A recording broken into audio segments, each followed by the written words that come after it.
এতিয়া মই অসম গভৰ্ণমেণ্টৰ ৩-৪টা নতুন আঁচনিৰ কথা মই ক'ব খুজিছোঁ। আজি আমাৰ চৰকাৰ হোৱাৰ কিমান দিন হ'ল? 2021 চনৰ 10 মেত আসামের 15তম মুখ্যমন্ত্রী হিসাবে আমি শপথ নিয়েছিলাম। শপথর পরেই কোভিডর বিভীষিকা,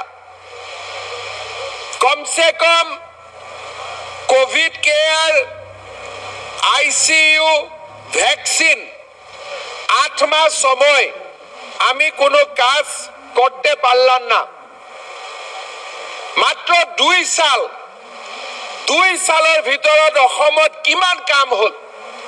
মই যেতিয়া কৈছিলো যে 1 লাখ ল'ৰা ছোৱালীয়ে চৰকাৰী চাকৰি পাব, মোকতো কোনেও বিশ্বাস কৰা নাছিলে। বোলে এটা ইলেকশ্যনৰ জন্য হাৱাবাজি। কিন্তু আজি অসমত আমি 97,000 ল'ৰা ছোৱালীক আমি চাকৰি দিছো। সবচে ডাঙৰ কথা, চাকৰি নামত যিটো দালাল ৰাজ আছিল, আজি আমি পুৰা দালাল ব্যৱস্থাই পুৰা খতম কৰি দিছো। কোনো দালাল নাই। আগতে টেটৰ টিচাৰ আছিলে, মাষ্টৰ চাকৰিৰ কাৰণে টকা দিব লাগিছিল।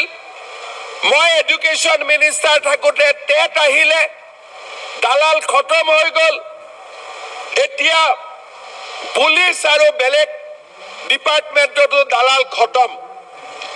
আজি মই এই কথা ক'ব পাৰোঁ যে বৰাক ভেলীত টেটৰ টিচাৰ আৰু ৰিক্ৰুটমেণ্ট এই দুটা মিলি মোৰ হাতেদি যিমান ল'ৰা ছোৱালীয়ে চাকৰি পাইছে, আগত কেতিয়াও ইমান ল'ৰা ছোৱালীয়ে চাকৰি পোৱা নাছিলে। এতিয়া আমি আকৌ 35,000 নতুন চাকৰি আমি এডভাৰটাইজ খুলি দিছোঁ।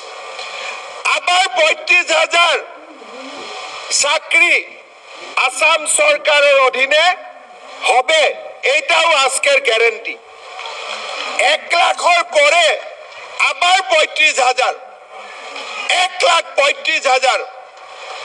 তারপরেও এটা বন্ধ হবে না, তারপরেও এটা হয়ে থাকবে। এতিয়া পঢ়িব লাগে, ভাল করে স্কুলত যাব লাগে, কলেজত যাব লাগে, পঢ়া শুনা কৰিব লাগে, চৰকাৰী চাকৰি ল'ব লাগে। কাৰণ এতিয়া চাকৰিত কোনো দালাল ব্যৱস্থা অসমত এতিয়া নাই।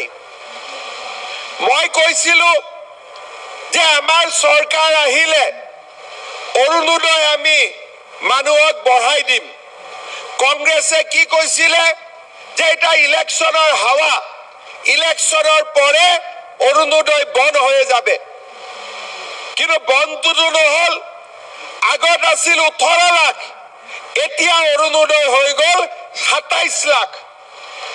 এইবাৰ আবাৰ আৰু 3 লাখ মানুহক আমি অৰুণোদয় আঁচনি দিব গৈ আছো। ৰাতাবাৰীৰ মানুহো পাব, পাথাৰকান্দিৰো পাব, নৰ্থ কৰিমগঞ্জ, সাউথ কৰিমগঞ্জ, বদৰপুৰ সব জায়গায় আৰু একবাৰ অৰুণোদয় দিয়া যাবে। মানুহৰ হাতত ৰেশন কাৰ্ড নাছিল, 42 লক্ষ নতুন মানুহক আমি ৰেশন কাৰ্ড দিলো।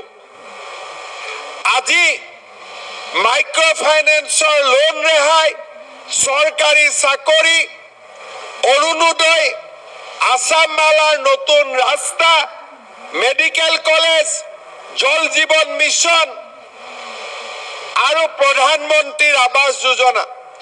লাস্ট 2 বছৰত 16 লাখ মানুহে প্ৰধানমন্ত্ৰী আবাস যোজনাৰ নতুন ঘৰ পাইছে। আৰু যিবিলাক আগত জিঅ'টেক হোৱা নাছিলে, এতিয়া আমি আকৌ একবাৰ জিঅ'টেক খুলি দিম। যোনে যোনে ঘৰ পোৱা নাই আকৌ যাতে জিঅ'টেকিং কৰিব পাৰে।